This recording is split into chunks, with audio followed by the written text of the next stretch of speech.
maybe in a few minutes I'll ask you about some of those exercises because that might be helpful for people. But before we get there, like you kind of mentioned this, but I want to ask you more directly, like if gender is not, and gender is important and it's a big part of this book, and obviously we'll you can talk about that too. But besides gender, what are some of the other spectrums of sexuality or identity that you feel are important that often get overlooked?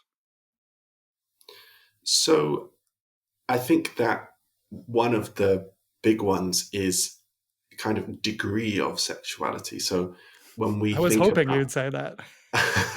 um, and I'm glad that you asked because, of course, we talk a lot about like fluid sexuality in terms of the genders or bi or multi-sexuality, but sexuality in itself is fluid in terms of the degree or the level of attraction that one person might feel.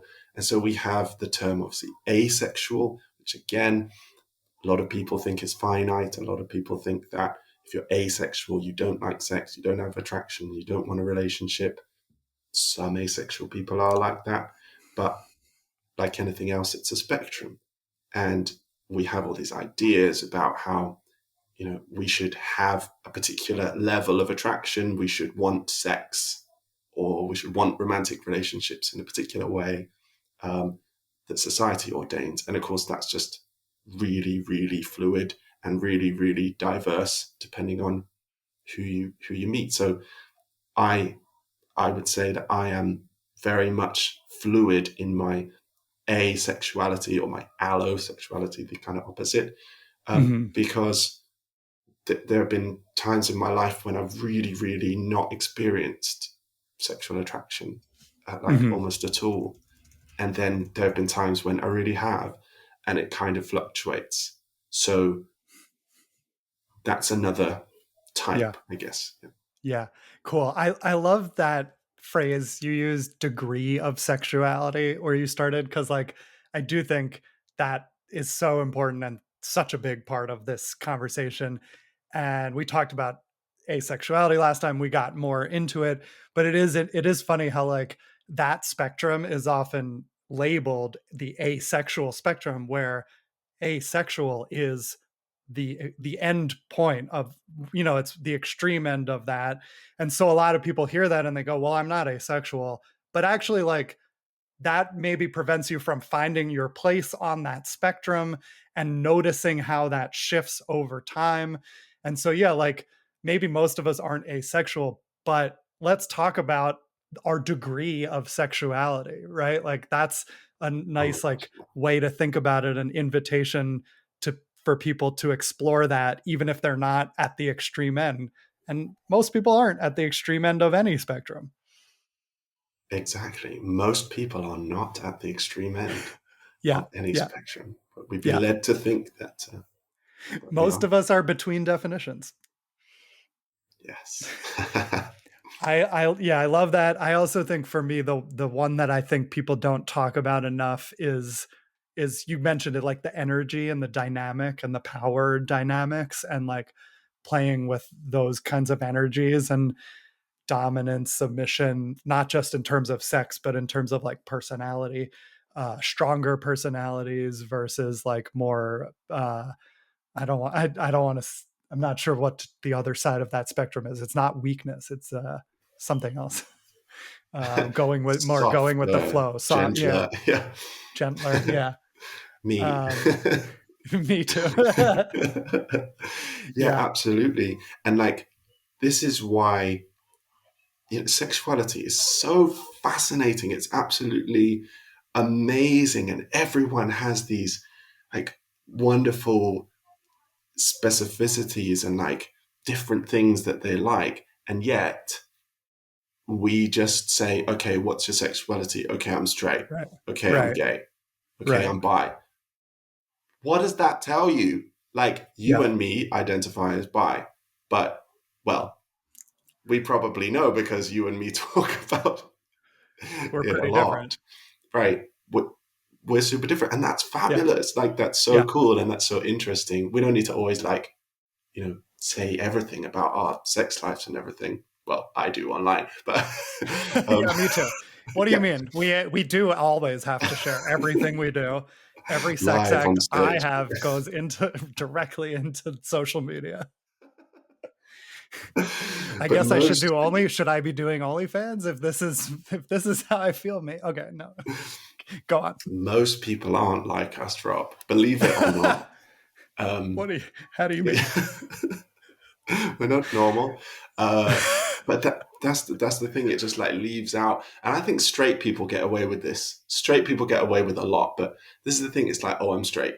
What does that mean? There are Yeah, millions upon millions of straight people in this world, and they're all so different. And it's like right. we don't see that diversity, and so young people growing up have these different experiences, and they have these different, feelings, and they're like, oh well, I don't know if this is right or wrong or Yeah, weird or broken. And then you get people, right. getting into difficulties. Right. I also think that's like when you come out as bi or gay or lesbian or anything else, like then people will start asking you questions. You do a lot of reflecting. You start to look at where you are on these other spectrums. And if you're default straight, like or really legitimately straight, there's often no reason, external or internal reason, to like explore all those other things. Like you just fit into this box and you don't even necessarily think about anything else, and or maybe you do but you don't share it. And I think that can box people in, because even if you're straight, you could be somewhere else on all these other spectrums, or have a kink, or have a dom sub dynamic that you prefer that's outside the norm, and it can be harder to share that or explore it. And so in some ways, being outside the straight box gives you this opportunity and power to explore all these other things that I wish, straight people could explore more too. Yeah. And actually, they found in the research that has been done on fluidity, there's been kind of research that's been done on the way people identify. And then there's been research that's done on kind of pupil dilation and stuff like that, where, even if people identify one way, they get tested for fluidity, and actually there's a lot of variance within that. And it's one of my favorite stats.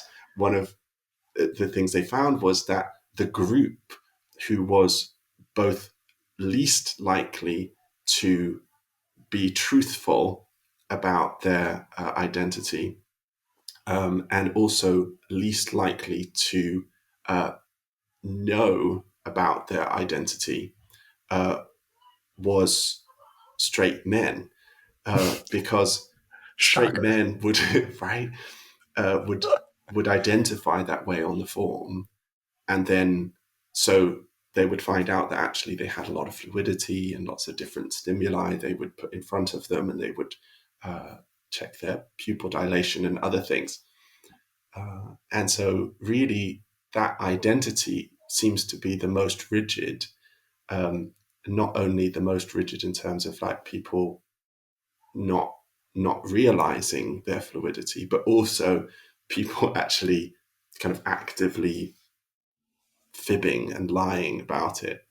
Yeah. So yeah, Yeah. they say that bi people are untrustworthy and confused, and it's like, well, the Actually, scientific research that has been done, scientifically, it's straight men. it's you.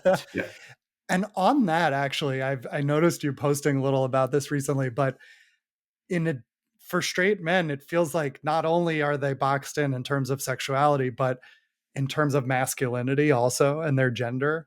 Can you like it's in your book too, the gender spectrum and fluidity yeah, there, but I guess specifically for to straight men, like what do you think on that topic of being exploring their masculinity? yeah. I think it's a really important kind of topic to talk about, particularly at the moment with stuff that's going on in in society. But I think we kind of assume that we've got to be one way. So if we're born with a particular body, a particular set of genitals, like that means that we have to be a particular way and we have to be attracted to a particular gender. But it's never actually explained. And so if you kind of find that you naturally fit inside all of those conventions, then yay for you. But there are so many people who don't. And it's never, ever explained. So, what I wanted to do with this book was to actually not only talk about fluid sexuality, but to actually open up gender and sexuality and break them down and say, this is actually what we're talking about when we say straight, right? What is that, Hmm. right? What is happening to you in your body, in your mind, in your heart when you identify as man and you identify as hetero and then you see a woman, like what is that? And there are so many different things going on. There's the actual physical sensation of two bodies, right, which can feel nice, and certain parts of our bodies have a lot of nerve endings, for example. So the right, so those Which part? Okay. Rob, I'm British, I'm polite, and Finger. Fingers. Okay. Go on. certain parts. Okay. The heart, Rob. Yeah, yeah, yeah, Um, yeah. That's what I was thinking. Yeah. yeah, and so those parts of the body are going to feel nice when they come into contact. But Hmm. there's so much else that's happening because, as we know, people aren't actually just attracted to a physical body. Gender is not just a physical trait. It's a whole identity. It's an energy, and so then the way that you identify. So, for example, I identify as masculine and identify as a man. So the way that my body feels against the body of somebody else who might feel different, then I feel good because certain bodily traits that I have are making that person feel good and they're kind of creating that polarity. But then as well, the energy. So if I have a Yeah. masculine energy, well, what is that? What is masculine? Well, it means different things to different people, but it might be, for example, somebody who is powerful and dominant and assertive and what have you.